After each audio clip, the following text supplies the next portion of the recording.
बोलिए सद्गुरुदेव भगवान की, गुरु माता की, भगवान भोलेनाथ की, माता कामाख्या की, सभी संतों की, गौ माता की, बोलिए सच्चे दरबार की, करोली शंकर महादेव की, हर हर महादेव।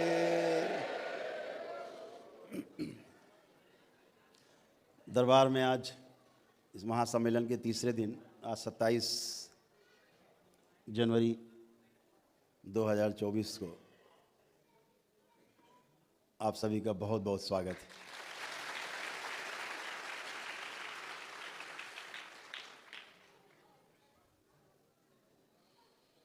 आप लोग काफ़ी पारंगत हैं।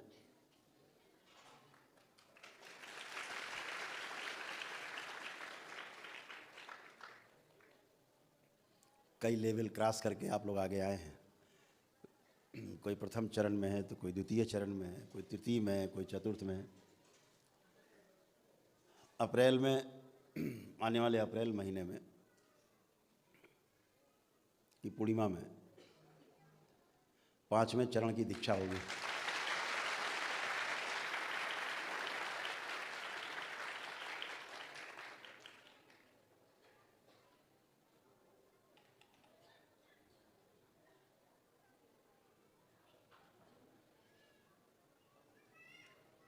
उस 5वें चरण की दीक्षा के उपरांत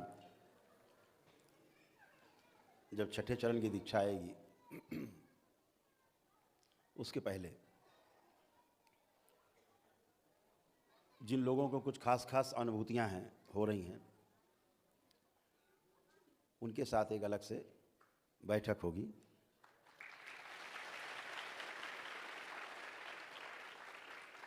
और उनको फिर एक नए ढंग से तराशा जाएगा।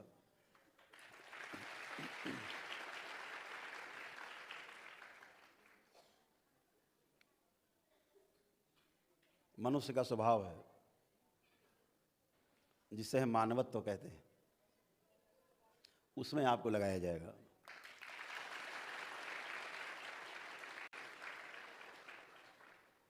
तो वो मानवत्व क्या है? मानवत्व है सोए हुए को जगाना। मानवत्व में 3 कार्य आते हैं। पहला क्या है? सोए हुए को जगाना। दूसरा क्या काम है? जो भूल गया है उसको भूले को स्मरण कराना, याद दिलाना। और तीसरा कार्य है मानवत्व का, जो हमने समझा है उसको आगे दूसरों को समझाना। इसे कहा गया मानवत्व। त्वा सहित जो व्यवस्था में मानव है उसमें ये 3 गुण जरूर पाए जाएंगे।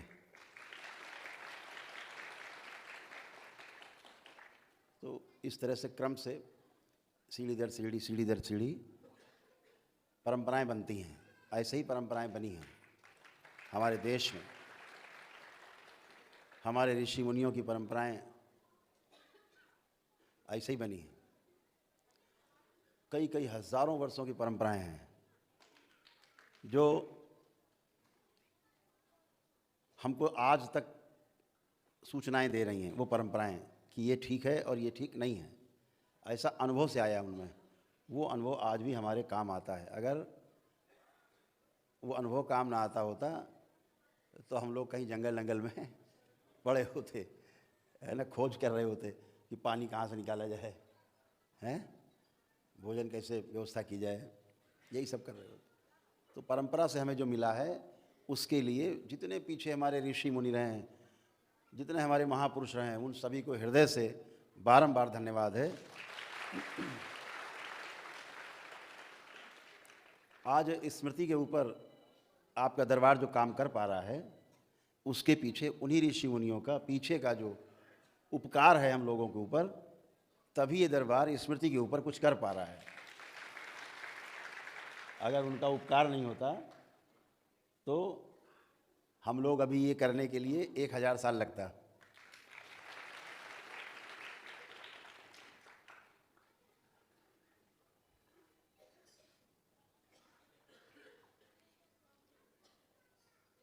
इस व्यवस्था में आप चूँकि तंत्र में दीक्षित हैं, कुछ लोग प्रथम चरण में हैं,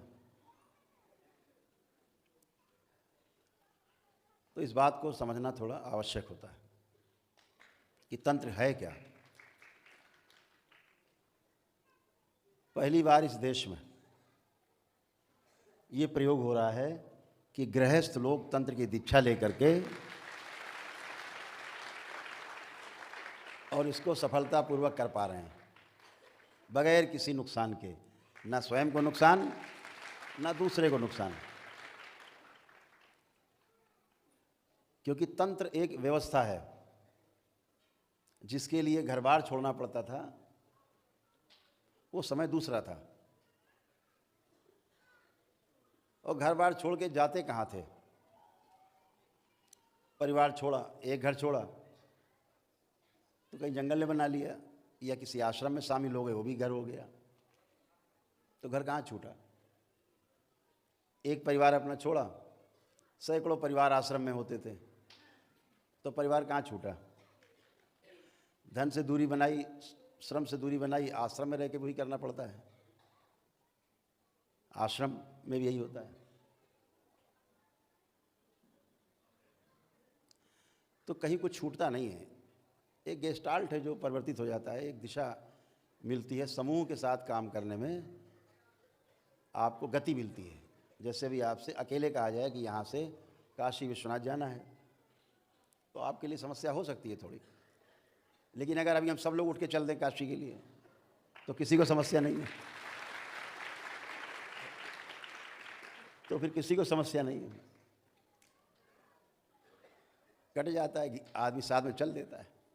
अब यहाँ साधना हो करेंगे, आप ध्यान करेंगे तो जिसमें ऊर्जा कम होगी बगल वाले की ऊर्जा ज़्यादा है, सबकी बराबर बराबर हो जाएगी और ध्यान आराम से कर पाते हैं। इसीलिए भंडारे में कोई भूखा नहीं रहता, सबको मिलता है, सामूहिक होता है। तो समूह में साधना करना, इसीलिए स्कूल कॉलेज गुरुकुल बने कि समूह में बैठ करके विद्या अध्ययन करने से, समूह में बैठ करके भोजन करने से, समूह में बैठ करके अपने ध्यान साधना आदि पूजन पाठ करने के लिए उसका एक परिणाम ही अलग है, अलग परिणाम है। उत्साह बनता है उसमें, पहली बात तो उत्साह अपने में बनता है, और दूसरा ये कि एक दूसरे से सीखने को मिलता है, समझने को मिलता है। तो तंत्र की हम बात आपसे कर रहे थे। तंत्र में सिर्फ अनुभव है,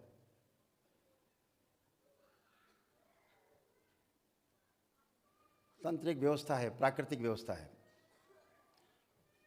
भगवान शिव ने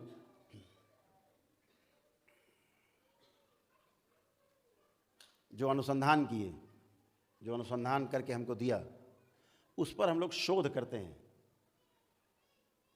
तंत्र पर अनुसंधान तो भगवान शिव के द्वारा हो चुका, बचा ही नहीं, अब तो शोध है। हम लोग भी जो कर रहे हैं वो सब शोध है, क्योंकि भगवान शिव तो सब करके दे चुके,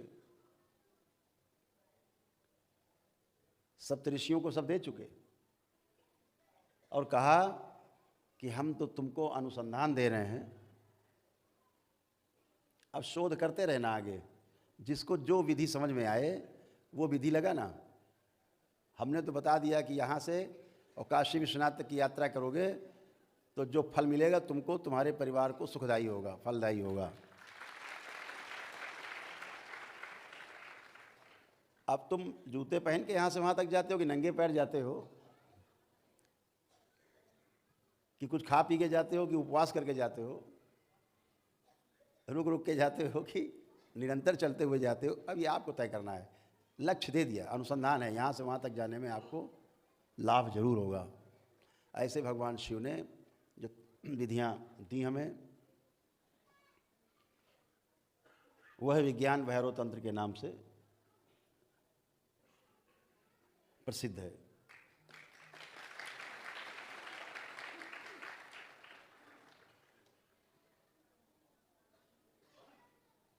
अनुसंधान क्या है और शोध क्या है, दोनों सुनने में एक जैसे लगते हैं।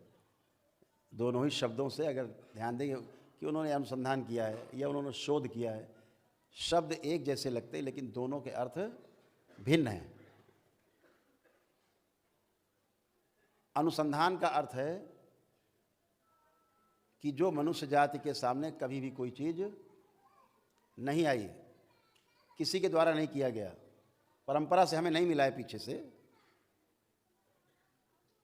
तो उसे अनुसंधान कहते हैं, जो पहली बार प्रकट होता है। और जो हमें परंपरा से मिला हुआ है, जैसे भगवान शिव से मिला हुआ है, तंत्र की विधियां मिली हुई हैं, उन विधियों पर हम आगे काम करें, खोज करें, उसे शोध कहते हैं। तो जो पहली बार हुआ आविष्कार, उसे अनुसंधान कहते हैं। और आविष्कार हो गया, उसके बाद उस पर तमाम खोज करते रहो, बढ़ाते रहो चीज़ों को, और अच्छा करते रहो, ये शोध हुआ। दोनों में वो रिसर्च है। तो जैसे स्मृति विज्ञान है, जिस पर दरबार आपका काम कर रहा है, ये तो था ही, बस लुप्त था। इस कलयुग में यह स्मृति विज्ञान लुप्त था। केवल उसके पन्ने खोले गए हैं, किताब खोली गई है। स्मृतियों से रोग और स्मृतियों से ही स्वास्थ्य, ये दरबार का अनुसंधान है।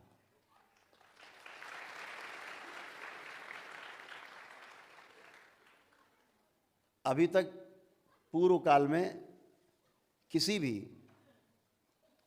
काल में ऐसा नहीं रहा इस कलयुग में कि स्मृतियाँ इसकी हटा के उसमें डाल दो, उसकी हटा के निकाल के नष्ट कर दो, अच्छी वाली इस हाथ में, खराब वाली इस हाथ में निकाली, नष्ट कर दी, अच्छी वाली डाल दी और आप चंगे। जैसे मोबाइल में सिम कार्ड बदलते ही जो है व्यवस्था बदल जाती है, ये नहीं था।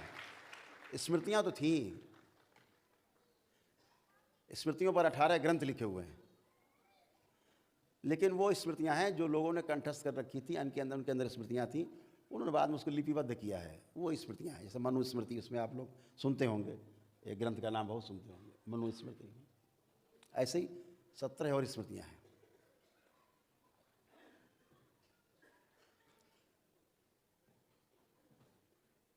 लेकिन इस स्मृति विज्ञान के पीछे जो दरबार कर रहा है आपका, जिसको आप अनुभव कर रहे हो, ये थोड़ा भिन्न है।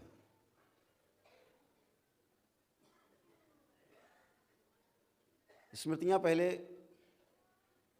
श्राप या वरदान के रूप में काम करती थी। किसी ऋषि मुनि ने किसी को श्राप दे दिया, वो स्मृति है। स्मृतियों का प्रयोग पहले व्यापक रूप से होता था, जैसे भगवान राम ने अपने समय में किया।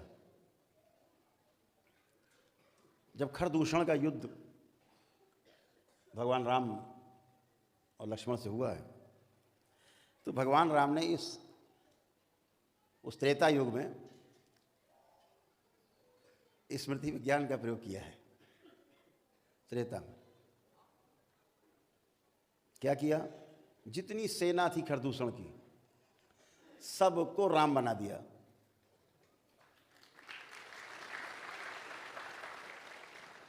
एक स्मृति डाल दी कि जो सैनिक देखे एक दूसरे को, उसको राम ही दिखाई दे। जो सामने तलवार डटे, दोनों तलवार लिए डटे पड़े, दोनों को लग रहा है यही राम है। ऐसे आपस में लड़ करके खरदूषण की सेना मर गई। बच्चे खरदूषण तो भगवान राम ने निपटा दिया। ऐसे किया गया स्मृति विज्ञान का प्रयोग। भगवान श्री कृष्ण ने भी स्मृतियों का द्वापर में प्रयोग किया है, बहुत बार किया है।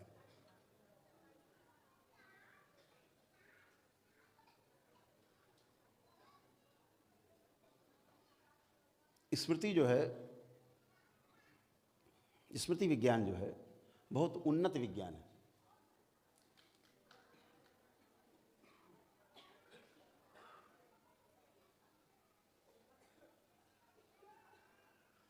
इतना उन्नत है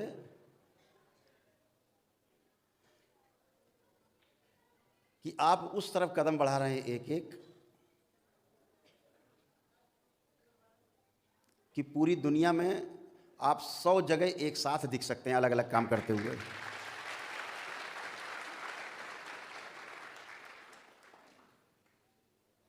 एक साथ 100 जगह से खबर आएगी,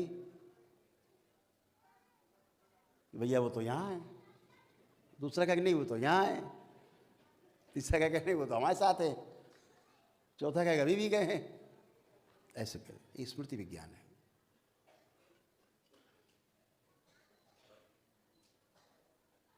स्मृति बहुत उन्नत विज्ञान है। जैसे यहाँ एक बिटिया रहती है हम लोगों के बीच में, बहुत नाम सुना होगा आप लोगों ने, बहुत दिनों से हमारे पास में है, अपने पति के साथ जो है यहीं शादी हुई, माही नाम सुना, कुछ लोगों ने सुना। तब समय बहुत हुआ करता था हमारे पास, तो खेल खेल में माही की स्मृति निकाल के किसी में डाल देते थे, वो माही बन जाता था। और एक की हम कई में डाल देते थे, सब माही बन जाते थे। अब सब माही आपस में लड़ा करती थी, मैं माही। और मजे की बात तब होती थी कि 4 माही अकेले असली वाली माही को पकड़ लेती थी। मोबाइल चश्मा सब छीन लेती थी, मेरा मोबाइल कहाँ लिए घूम रही हो तुम। और हद तो तब हो गई जब स्मृति वाली माही सब मिलके असली वाली माही के कमरे में पहुंच गई कि तुम यहाँ क्या कर रही हो, बाहर निकलो, ये कपड़े तुमने क्यों पहने हमारे, उतारो। अगले दिन माही है यहाँ है, अच्छा बाहर हो। अगले दिन माही रोते हुए कि गुरुदेव हमको बचाओ इन माहियों से।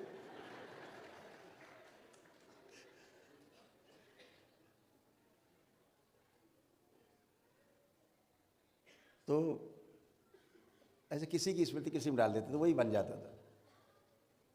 रामलाल को उठा के श्यामलाल में डाल दिया, अब श्यामलाल रामलाल बन के घूम रहे हैं।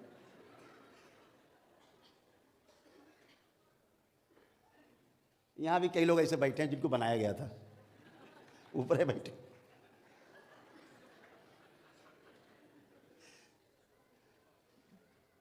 तो स्मृति विज्ञान एक बहुत उन्नत विज्ञान है।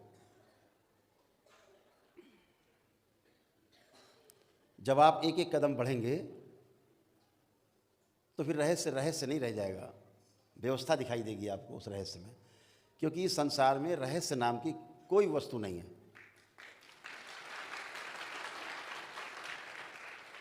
और इस संसार में चमत्कार नाम की भी कोई वस्तु नहीं है। आपने कभी होते हुए नहीं देखा और फिर होते हुए देख लो वैसा, तो आपको चमत्कार लगता है। उस चमत्कार की जब आप विधि नहीं जानते हैं तो आपको रहस्य लगता है। ये दोनों ही नहीं होते, दोनों नकली हैं। इस संसार में ना कोई चमत्कार है और ना ही कोई रहस्य है, कुछ नहीं। जहां आपने समझा चमत्कार गायब,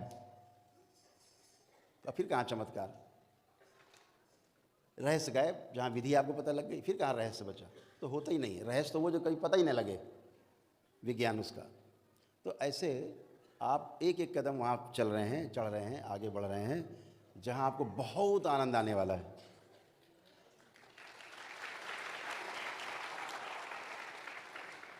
हमारे ऋषि मुनियों ने चीज़ों का कोई दुरुपयोग न कर पाए, इसलिए बहुत सी चीज़ें कोड में लिखी हैं। कुछ जो इस कलयुग के महाराज लोग हैं, उन्होंने उसको स्थूल में मान लिया। उन्होंने लिखा कोड में कि डी कोड करोगे, इसको तोड़ोगे, रहे तो खुल जाएगा, रहस्य विधि पता लग जाएगी। तो बात समझ में आ जाएगी, कोई दुरुपयोग नहीं करेगा।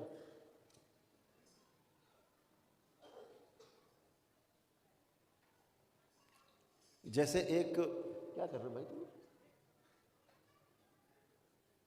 ओम।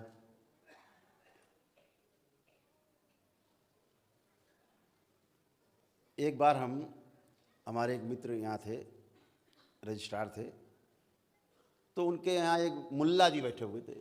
हम ही पहुँचे तो पहले से मुल्ला जी बहस चढ़े हुए थे, और जो रजिस्ट्रार थे पांडे जी बेचारे गौ भक्त थे, और देवराहा बाबा के बहुत ही अभिन्न कहा जाए उनके कार्यों में सहभागी थे और उनके ही पद चिन्हों पे चलना, उनके जो बनाए गए छोटी छोटी नियम थे उनके अनुसार चलना, बड़े साधु प्रवृत्ति के अधिकारी थे। हैं मतलब अभी थे क्या, मतलब हैं ही। तो वो महाराज एक बैठे थे मौलाना जी, तो उन्होंने कहा कि तुम्हारे ग्रंथ में ये लिखा है, बहस चल रही थी। हमने पूछा भैया काहे इतना गरम गरम चल रहा है माहौल? तो उन्होंने कहा कि ग्रंथ में आपके लिखा है कि जब आपके यहाँ यज्ञ होता था, जब भी यज्ञ होते थे तो पहले मांस खाना पड़ता था, गौ मांस, और गौ मांस खा करके फिर जब वो गौ मांस खा लेता था उसके बाद वो यज्ञ करने का अधिकारी होता था ब्राह्मण। तो ब्राह्मण गौ मांस खाने के बाद ही तभी यज्ञ करते थे। हमने कहा यार बात तो तुम एकदम सही कह रहे हो मौलाना, तुम्हारी बात एकदम सही है। तुम्हें पता है वो कहाँ लिखा है ये श्लोक? बोले ये नहीं पता, लेकिन इतना पता है कि ऐसे होता था।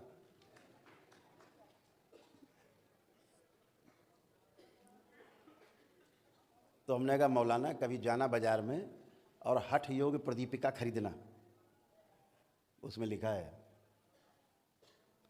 और ये बात सत्य लिखी है कि गौ मांस भक्षण करने के बाद ही कोई ब्राह्मण यज्ञ करने का अधिकारी होता था। लेकिन हमने कहा मुल्ला जी पहले जो लिखा है उसको डिकोड तो करो, तो कोडे पकड़े हो, इसको खोल दो पहले, इसके अंदर असली बात क्या है। ऊपर तो लिखा है मांस भक्षण करते थे, अंदर पढ़ो क्या है, क्या लिखा है क्या, गौ क्या है, गौ मांस क्या है, पता है आपको?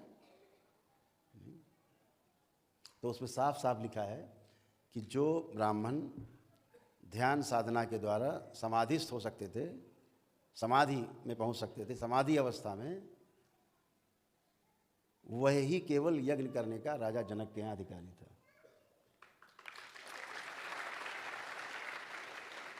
तो अब गौमांस कहाँ चला गया?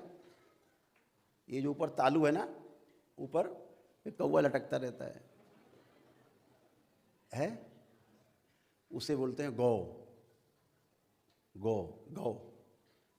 और उससे जो रष्ट पकता है साधना के दौरान उसको बोलते हैं गौमांस।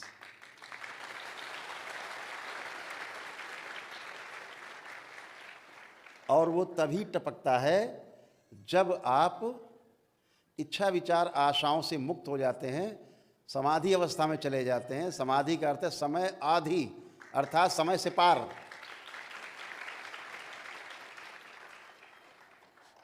तो समाधि अवस्था में जाने पर वो ग्रंथि खुलती है, उससे रष्ट पकता है और अमृत है वो, अमृत।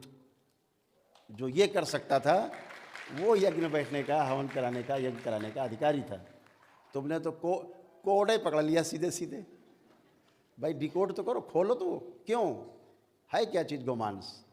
वो गौमांस है, साफ साफ लिखा है एकदम इस पर। 3 श्लोक अलग अलग हैं, तीनों में लिखा है।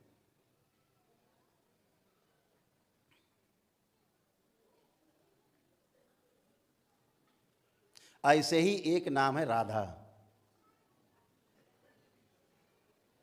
करो डिकोड। हमारे महापुरुषों ने रखा एक नाम राधा। जिसको जो चीज़ प्रिय है, जैसे उसको गौमांस क्यों लिखा? क्योंकि ऋषि मुनियों को गौ सबसे ज़्यादा प्रिय है, तो गौ लिख दिया, उसको गौ नाम रखा। और कुछ नाम रख देते उसका। हम लोग कौवा कौवा कहते हैं, कलयुग वाले कौवा। हमारे ऋषि मुनि कहते थे गौ। अब ये कौवे में आ गए। अब बताओ, तो जिसको जो प्रिय होता वही नाम। जैसे हमें भगवान श्री कृष्ण प्यारे हैं सपोज, तो परिवार में कोई बच्चा होता है तो कृष्ण के नाम पे ही कन्हैया कोई रख देता है, कोई श्री कृष्ण रख देता है, कोई किशन लाल रख देता है? जिसको जो नाम, कोई रणछोड़ दास लिख देता है, जिसको जो पसंद आया भगवान के नाम रख देता है। जैसे श्री कृष्ण को हम अपना आराध्य मानते हैं, तो ट्रस्ट का नाम है हमारा श्री कृष्ण से शुरू होता है। श्री श्री कृष्ण कृपा शनिदेव ट्रस्ट का है। श्री कृष्ण आराध्य हमारे, तो श्री कृष्ण ही नाम रखा हमने।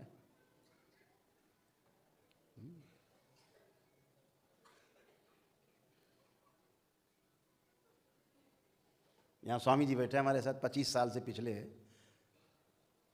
छोड़ के वृंदावन गोकुल छोड़ के यहाँ आ गए हमारे पास, 25 साल से साथ ही हमारे। नंगे ही पैर रहते थे। और वहाँ जो शनि मंदिर है कोकिला धाम में, उसके ये महंत थे। लाखों रुपया चढ़ावा महीने में आता था, सब लात मार के चले आए, सब नंगे पैर यहीं आ गए। तब से गए ही नहीं, कहाँ जाएं। आनंद में रहने वाले व्यक्ति हर जगह आनंद में है। पिछले 25-26 साल तो हो गए स्वामी जी बैठे, फिर नहीं गए दोबारा, ये बैठे स्वामी।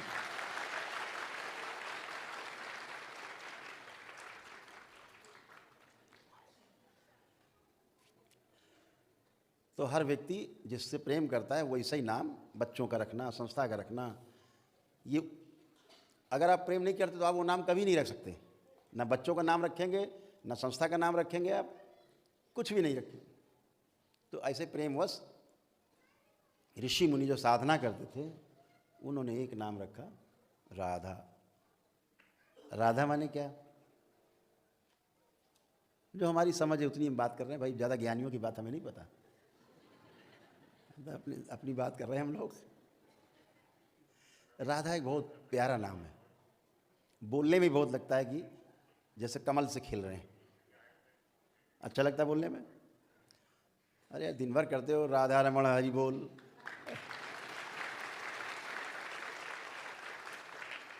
अपने पूज्य गुरुदेव भगवान का नाम भी यही है, राधा ही से शुरू होता है। लेकिन हम किस राधा की बात कर रहे हैं, इसको जब डिकोड करते हैं तो जैसे हमने चर्चा की थी अभी पिछले सत्र में, इसको जान लेना आवश्यक है। इसलिए जान लेना और भी ज़्यादा आवश्यक है कि जिस राधा नाम तक का, राधा इस नाम तक का पूरी महाभारत में, पूरी भागवत पुराण में, पूरी श्रीमद् भागवत गीता में एक नाम तक नहीं कहीं लिखा है राधा। फिर ये राधा कौन है, किस राधा नाम के लिए हम तड़पते हैं, वो कौन सी राधा है, ये राधा कहाँ से आ गई। तो राधा को जैसे भी हमने आपसे कहा कि गौमांस को जब डिकोड किया गया तो क्या निकला, साधना और ध्यान की पराकाष्ठा, समाधि अवस्था में होना, गौमांस बच्चों। ऐसे तमाम जगह कोड में चीज़ें हैं। जैसे हमने आपसे पिछले सत्र में चर्चा की थी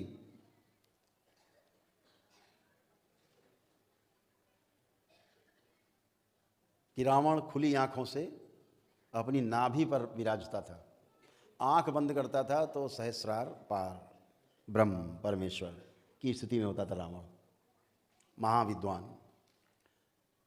खुली आंख से नाभि पर रहना और आंख बंद ध्यान में गए तो पार ब्रह्म, यहाँ से बाहर ये ब्रह्म है, इससे बाहर पार ब्रह्म परमेश्वर। ऐसे रावण जैसे महाविद्वान को क्या समझते हो, जिसने काल तक को अपने चारपाई पे बांध रखा हो, उसका नाम रावण था।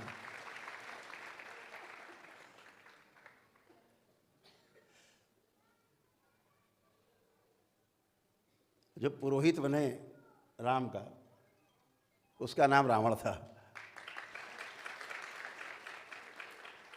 तो महाविद्वान। तो राम कहाँ विराजते थे, अनाहत चक्र पे, रावण मणिपूरक चक्र पे, राम इसके ऊपर अनाहत चक्र। तो जो रावण था वो 10 दल का कमल कहा जाता है नाभि पे, जिसको आप धीरे धीरे आगे चलेंगे तो समझेंगे, जानेंगे, अनुभव करेंगे। जहाँ पांडित्य पूरा खुल जाता है वो उस चक्र का नाम है मणिपूरक। तो रावण खुली आंख से, यहाँ 10 दल का कमल है। यहाँ क्या है, यहाँ 12 दल का कमल है हृदय क्षेत्र में, अनाहत चक्र पर। तो भगवान राम 12 कला के अवतार थे, रावण 10 कला का अवतार था, वो भी अवतार ही था। जय विजय।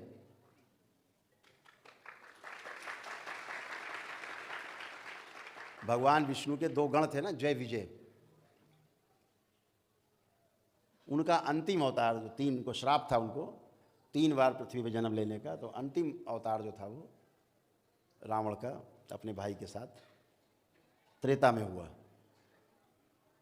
तो उनको जो श्राप मिला था कि 3 बार तुम्हें धरती पे अवतार लेना पड़ेगा तब श्राप मुक्त होगे, तो ये तीसरा अवतार था।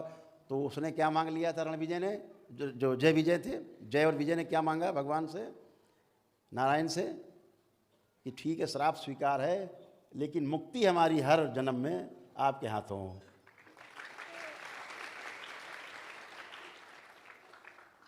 तो द्वापर तक चला मामला, द्वापर तक, अंतिम द्वापर में हुआ। अंतिम जो तीसरा जन्म था वो द्वापर में जाकर समाप्त हुआ।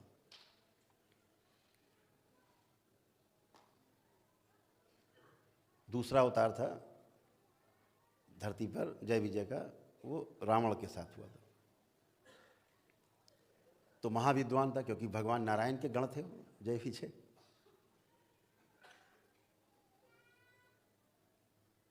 भगवान राम 12 कलाओं के अवतार थे, स्वयं नारायण के अवतार थे, 12 कलाओं के ज्ञाता थे, यानी खुली आंख से वो यहाँ रहते थे। आपको पता है एक बात राज की, बताते हैं। जब कभी साधना आप करते हैं, मूलाधार से आप चढ़ते हुए ऊपर आते हैं, जब भी आप चलते हैं, अगर कोई जानकार आपको देख ले कि आप साधना में बैठे हैं और इस समय आप अनाहत चक्र पे हैं, केवल ऐसे ऐसे कर दे, यहाँ चाहती हूँ ऐसे मार दे, मृत्यु हो जाएगी।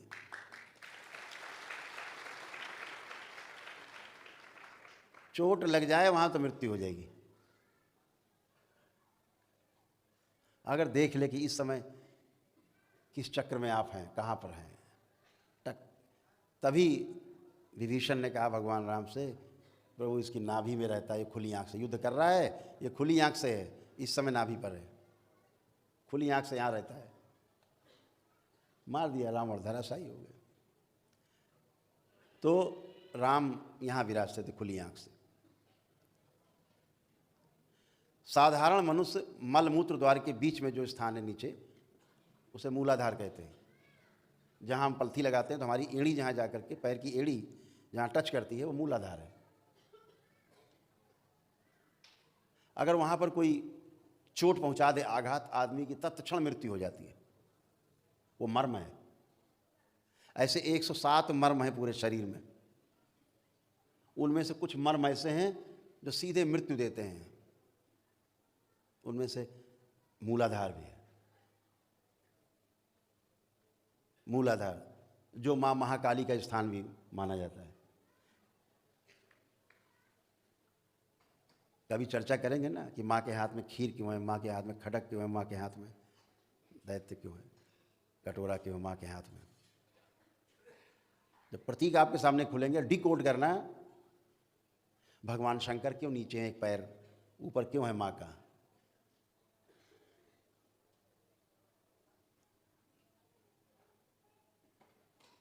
जब वो डिकोड होगा तो आपको समझ में आएगा ये केवल चित्र नहीं है, ये अनुभव है जो आपको होगा साधना में।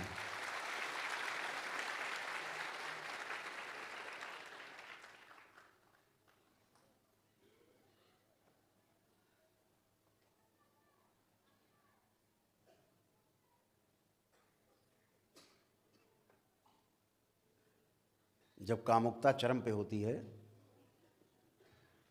और 2 मूलाधार, स्त्री का मूलाधार और पुरुष का मूलाधार एक होते हैं संसर्ग में, उस समय माँ महाकाली नाम की ऊर्जा सक्रिय होती है।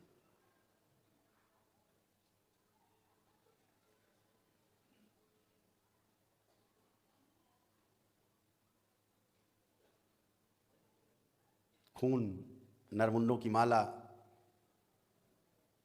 ये आपके वीर और स्त्रियों के रज में पाए जाने वाले जीवाणु हैं।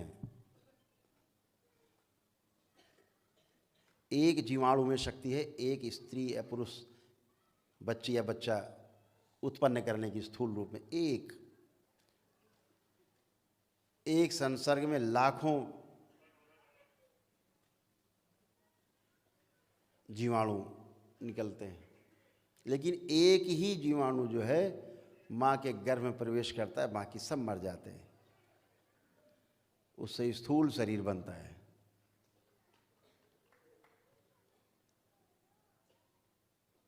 तो वो नरमुन्नों की माला है। इतनी हत्याएं होती हैं एक बार स्त्री पुरुष संसर्ग में, लाखों जीवाणु आपके शरीर से निकल के नष्ट हो जाते हैं, लेकिन गर्भ में सिर्फ एक प्रवेश करता है स्त्री। वो नरमुन्नों की माला है। रक्त यानी तमाम रक्त जब खर्च होता है, लीटरों रक्त, तब थोड़ा सा पुरुष सीमेन बनता है, वीर बनता है।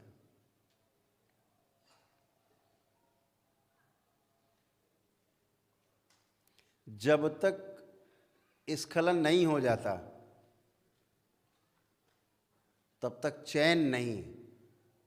वो माँ के हाथ में जो कटोरा है ना, वो क्या है, वो खीर। जब तक वो स्खलन नहीं हो जाता खीर के रूप में ग्रहण नहीं कर लेता वो ऊर्जा, तब तक चैन नहीं। जब खीर भी ग्रहण हो गई, स्खलन हो गया, तब ज्ञान होता है कि ये ठीक नहीं। तो शंकर नीचे हैं ज्ञान के रूप में, जीव निकलती है ठीक नहीं, अच्छा नहीं। अगर संतान उत्पत्ति के लिए है तो बहुत अच्छा है, अन्यथा ठीक नहीं। शंकर ज्ञान के रूप में है, तब वो जीव निकलती है उस ऊर्जा की, ये ठीक नहीं। तो कितना खून आपका खराब हुआ जिससे वीर्य बनता है, वीर्य नष्ट हुआ यानी खून आपका नष्ट हुआ। कितने जीवाणु मरे। इसको जब पूरा विस्तार से बात करेंगे तो आपके साथ घंटों चाहिए समझने के लिए कि काली क्या क्यों स्थान दिया मूलाधार में। मूलाधार में काली का स्थान क्यों? और यही दो चक्रों का मिलन है, दो शरीरों के मूलाधार घर्षण के स्वरूप एक स्थूल शरीर पैदा होता है, बनता है।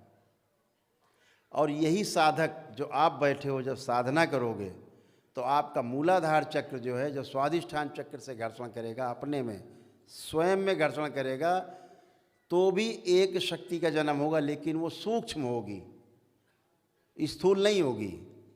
क्योंकि आपके अंदर जो एक चक्र है दूसरे चक्र से जब मिलन होगा ऊपर की ओर चढ़ेगा।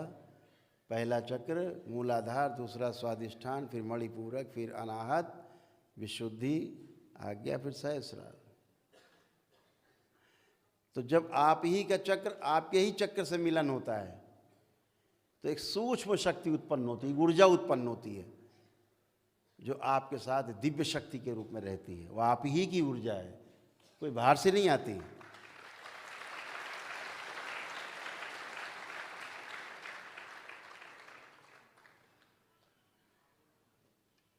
आपके 4 शरीर स्त्री और पुरुष के रूप में, पता है? जितने यहाँ पुरुष बैठे हैं आप सबका पहला जो शरीर है, हर देखा आपने चित्र देखा है भगवान शिव का, माँ का चित्र देखा है जो अर्धनारीश्वर के रूप में है, आधा स्त्री आधा पुरुष। ऐसे हर पुरुष का जो पहला शरीर है वो पुरुष का शरीर है, उसका दूसरा शरीर स्त्री का है, तीसरा फिर पुरुष का है, और चौथा शरीर उसका फिर स्त्री का है। ऐसे स्त्रियों का पहला शरीर स्त्री का है, उसका दूसरा शरीर पुरुष का है, तीसरा फिर स्त्री का है, चौथा पुरुष का है। आपने देखा होगा ना, बच्चे आते हैं, लड़कियां लड़के बने खड़े होते हैं मेरे सामने, लड़के लड़कियां बन जाते हैं, केवल घूम जाता है ऐसे, वो तमाम बच्चे आते हैं। फिर संतान उत्पत्ति नहीं होती, शादी करने का मन नहीं होता। तो पहला शरीर पुरुष का, दूसरा शरीर स्त्री का, तीसरा फिर पुरुष का, चौथा फिर स्त्री का। इसीलिए पुरुष का चौथा शरीर जो स्त्री का है, पांचवा शरीर जिसको हम बोलते हैं ब्रह्म शरीर।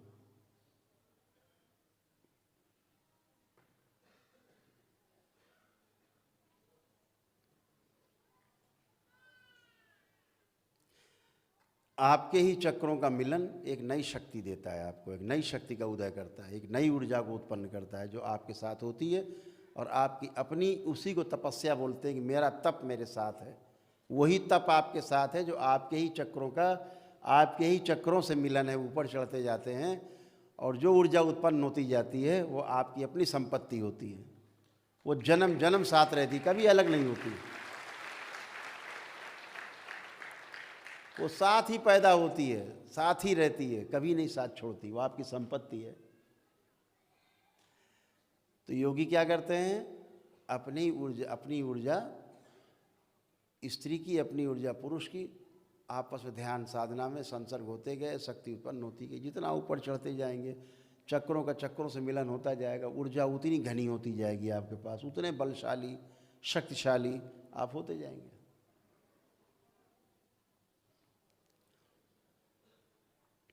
तो जब डिकोड करने बैठते हैं, चीज़ों को खोलते हैं, तो समझ में आता, रहस्य टूट जाता है।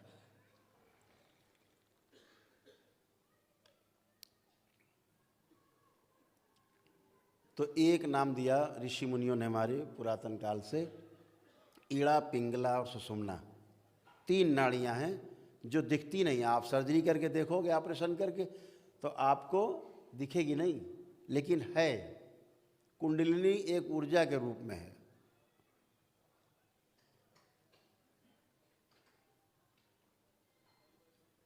तो जब आपका कुंडलिनी आपकी जागृत होती है और ध्यान साधना के द्वारा आप धीरे धीरे ऊपर की ओर गति करना शुरू करते हैं, तो उस नाड़ी का नाम है, बीच में जो रहती है उसका नाम है सुषुम्ना। बाईं तरफ नाड़ी वो ईड़ा है, जो दाहिनी तरफ नाड़ी है वो पिंगला है। लेकिन जो बीच में है, जिसको क्रॉस करते हुए गति करती है नाड़ी, उसका नाम सुषुम्ना है। सुषुम्ना माने ज्ञान की नाड़ी, जिसमें ज्ञान है, जिसके द्वारा ज्ञान आप प्राप्त करते हो।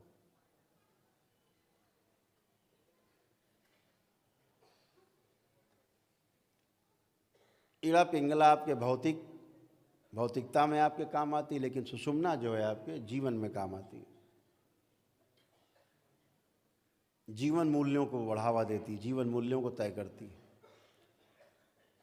तो ऋषि मुनियों ने नाम दिया, बाईं तरफ ईड़ा, दाहिने पिंगला और बीच में सुषुम्ना, जो ज्ञान की नाड़ी है, जिसके द्वारा लोग ज्ञान को उपलब्ध होते हैं।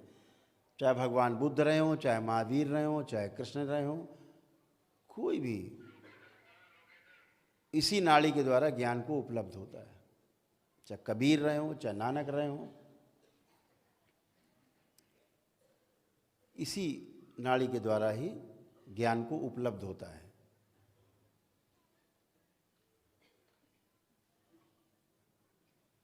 जिसकी जिसमें श्रद्धा, मैंने पहले बताया, वैसे ही नाम रख लेता है, बच्चों के या किसी भी चीज़ों के। कुछ लोगों ने इसका नाम रखा गंगा, जमुना, सरस्वती।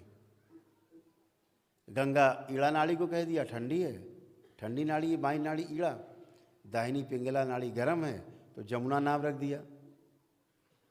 और जो लुप्त है, नाड़ी दिखती नहीं है, सुषुम्ना, उसका नाम रख दिया सरस्वती। सरस्वती नदी आपको मिलेगी नहीं गंगा जमुना सरस्वती संगम में। गंगा जमुना दिखाई देगी, मिलती हुई सरस्वती गायब है। तो ज्ञान की देवी नाम रख दिया, ज्ञान की देवी सरस्वती। दिख नहीं रही लेकिन है। कुछ महापुरुष आए तो उन्होंने कहा, भाई एक रज है, रजस तत्व है, दूसरी तमस तत्व है जो गर्म है, गर्म नाड़ी पिंगला है, जो ठंडी नाड़ी वो रजस है, और जो बीच की सुषुम्ना है वो सात्विक है, सत्व है। ऐसे रख दिया।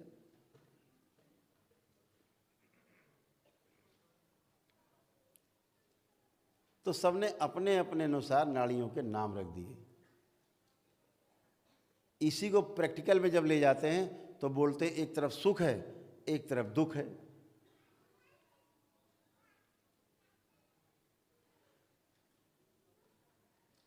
तो बीच में क्या है, सुषुम्ना नाड़ी कहाँ गई इसमें, उसको बोलते हैं आनंद है।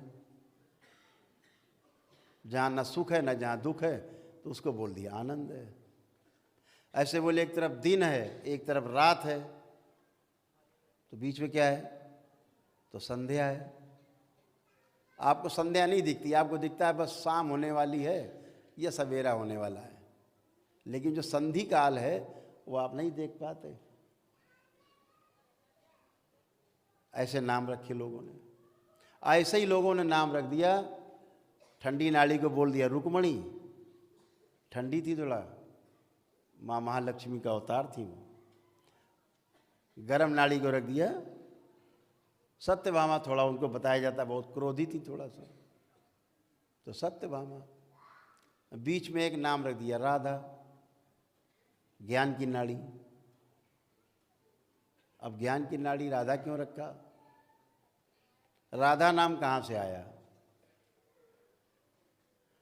राधा ही क्यों रखा, इसलिए रखा कि जो ऊपर की ओर चढ़े वो राधा और जो नीचे की ओर बहे वो धारा।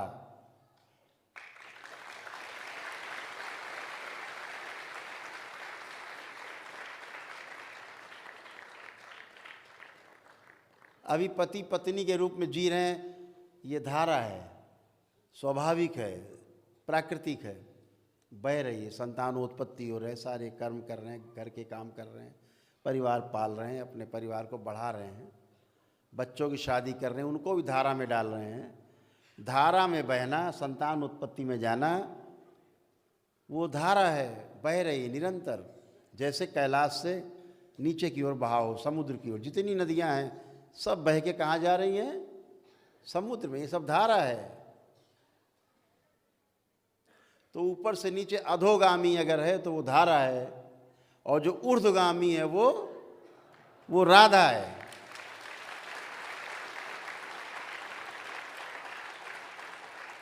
इसीलिए राधा नाम आया, क्योंकि धारा को उल्टा कर दिया। इसीलिए इस राधा का नाम किसी भी ग्रंथ में नहीं है। ये नाम केवल संतों के हृदय में है, जो गुजरते हैं अनुभव से उनके हृदय में है। राधा राधा चिल्लाने से कुछ नहीं होने वाला, राधा में उतरना पड़ेगा आपको।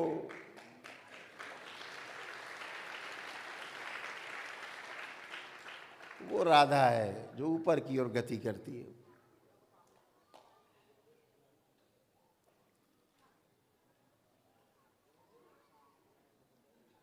जब भगवान श्री कृष्ण इस दरबार के देखे, बात करता हूँ, किसी की क्या है, हम किसी की भावनाओं को ठेस नहीं पहुँचा रहे, हम ज्ञान की बात कर रहे हैं, आपकी किताबी बातें नहीं कर रहे।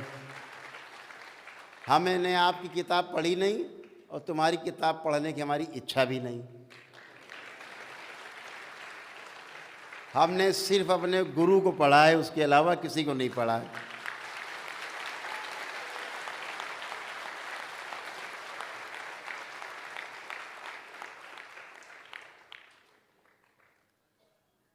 तो राधा वो है जो ऊर्ध्वगामी है, ज्ञान की नाड़ी। सुषुम्ना राधा, जो पति पत्नी संसर्ग में जाते हैं, वो धारा है। तो धारा को उलट दिया, ऊपर की ओर चल पड़े, अपने चक्रों की ओर चल पड़े, अपने ही चक्र से अपने चक्र के मिलन का नाम राधा।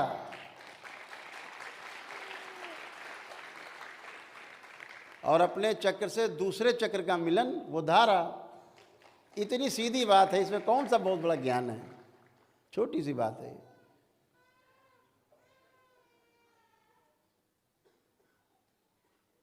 भगवान श्री कृष्ण योगेश्वर, पहले भी कहा, योगेश्वर। इस दरबार के देखे, जब वो ध्यान साधना में ज़्यादा लीन रहने लगे, बहुत लीन रहने लगे, जंगलों में भी अपने साथियों के साथ भी जिन्हें लोग तमाम पता नहीं कौन कौन सी लीला का नाम देते, ध्यान साधना में जब लीन रहने लगे तो उनके पिताश्री को चिंता हुई, वसुदेव भगवान को चिंता हुई कि ये तो हमारा ये लड़का जो है लग रहा है ये साधु सन्यासी हो जाएगा, ये कौन संभालेगा, ये गऊ में जो 9 लाख गौएँ हैं, गौ माता इन्हें कौन संभालेगा। तो उनके गुरुदेव थे ऋषि संदीपन, जो भगवान श्री कृष्ण के भी गुरु थे, परंपरा में थे, उनके पिता के भी गुरु थे। तो उनके पिताश्री ने कहा कि ये तो लड़का जो है अभी से सन्यासी हुआ जा रहा है, तो रमा रहता है, काहे में रमा रहता है, राधा में।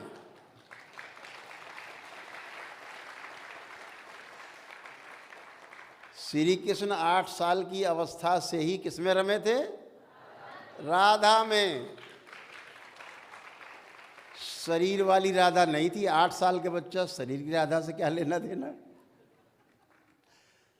अपनी राधा में मगन थे, ऊर्ध्वगामी थे, योगेश्वर थे वो।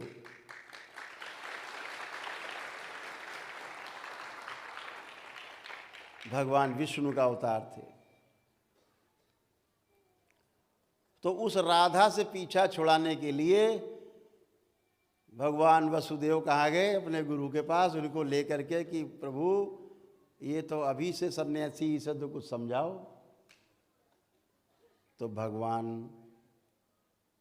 वहाँ गर्ग ऋषि भी उपस्थित थे। भगवान श्री कृष्ण को उनके गुरुदेव ने कहा कि तुम राधा में जीने के लिए तुम्हारे शरीर नहीं मिला है, तुम अवतार हो स्वयं, तुम स्वयं अवतार हो, तुम तो खुद ही आधे राधा हो, तुम्हें राधा में उतरने की आवश्यकता नहीं। संसार में जिस काम के लिए आए हो, दुष्टों के विनाश के लिए, तुम्हें धारा में उतरना है। तो उस राधा का परित्याग कराया ऋषि संदीपन ने। पलट करके 115 वर्ष तक, उम्र तक भगवान श्री कृष्ण ने राधा को देखा नहीं।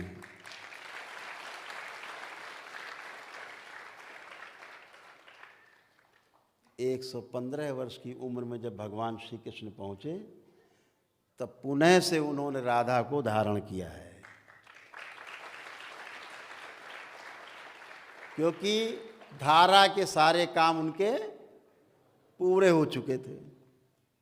तो जो उनके गुरुओं ने उन्हें कहा कि तुम जिस कार्य के लिए आए वो धारा में रह कर के पूरे हो सकते हैं, तुम साधु संत बन कर के ये काम नहीं कर पाओगे। तो धारा में जीना है। धारा में जीना मतलब राजसी ठाट बाट से जीना है, गृहस्थी में जीना है। तो जब काम लक्ष्य पूरा हो गया भगवान श्री कृष्ण का, तो 115 वर्ष की उम्र, जहाँ पे जब कहा गया कि राधा मिली उनको 119 साल की अवस्था में, मृत्यु के समय, कोई मृत्यु साधारण मृत्यु नहीं थी, धारा की मृत्यु थी, और राधा से मिलन हुआ फिर से।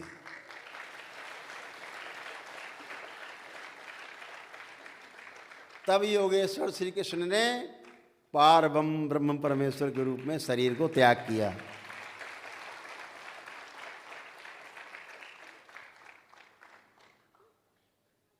जो हमने देखा वो बताया।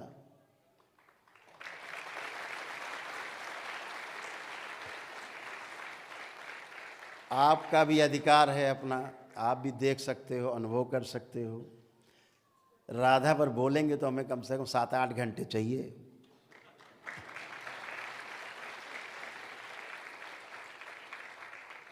तो वो प्यारी राधा है वो, जिसके लिए हर मनुष्य तड़पता है, जिसके लिए आदमी जन्म लेता है। उस राधा के साथ जीने के लिए, राधा के द्वारा ज्ञान को उपलब्ध हुआ जा सकता है, उसका नाम राधा है।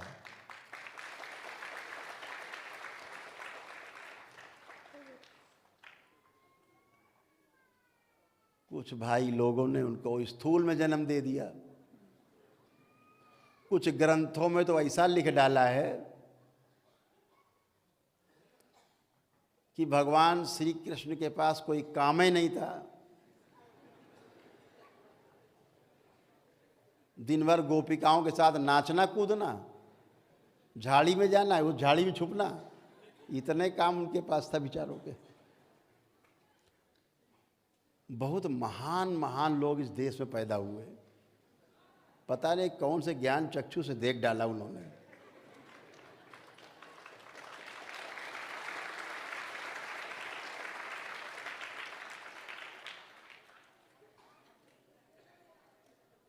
अपने भगवान के प्रति, ईश्वर के प्रति, अपने आराध्य के प्रति जब इस हम सुनते हैं तो बहुत पीड़ा होती है।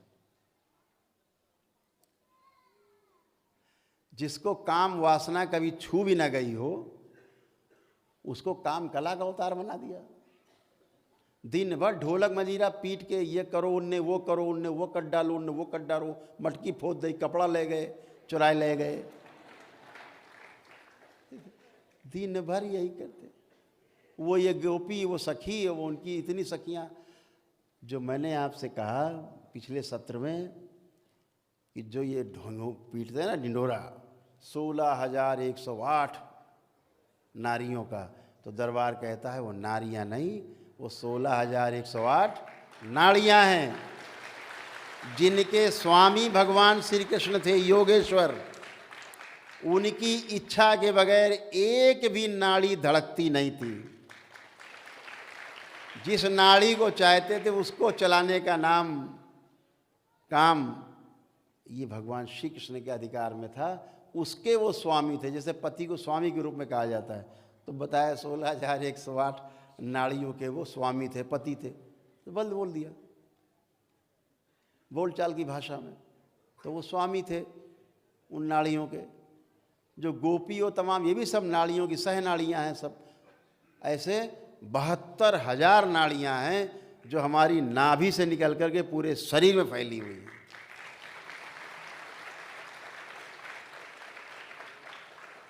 भगवान श्री कृष्ण का इन सब पर एक एक नाड़ी पर नियंत्रण था।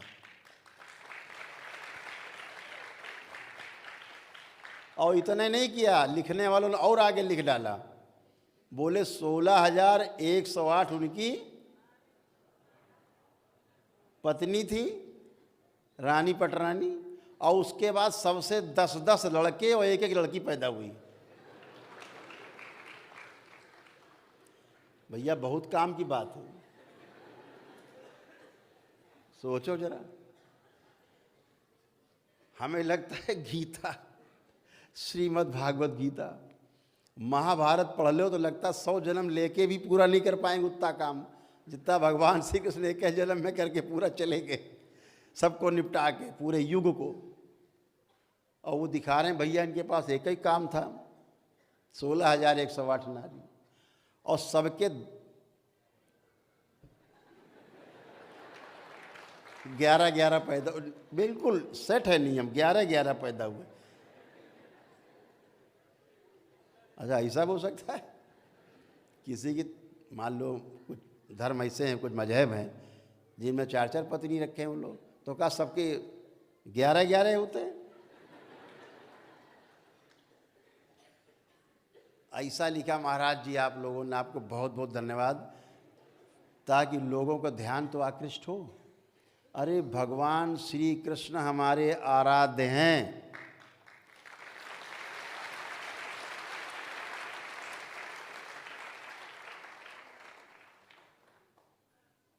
राधा हम साथ लेके पैदा होते हैं।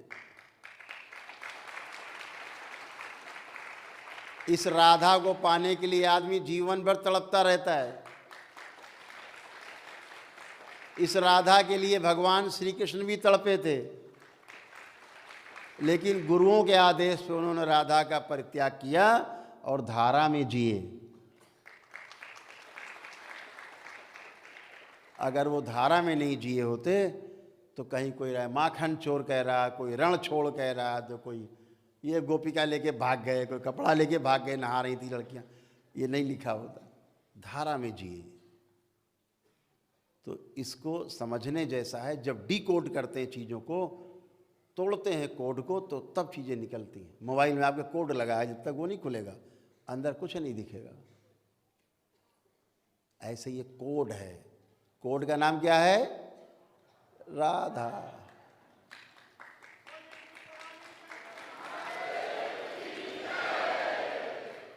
तो इसी राधा में आपका चलने का समय अब आ गया।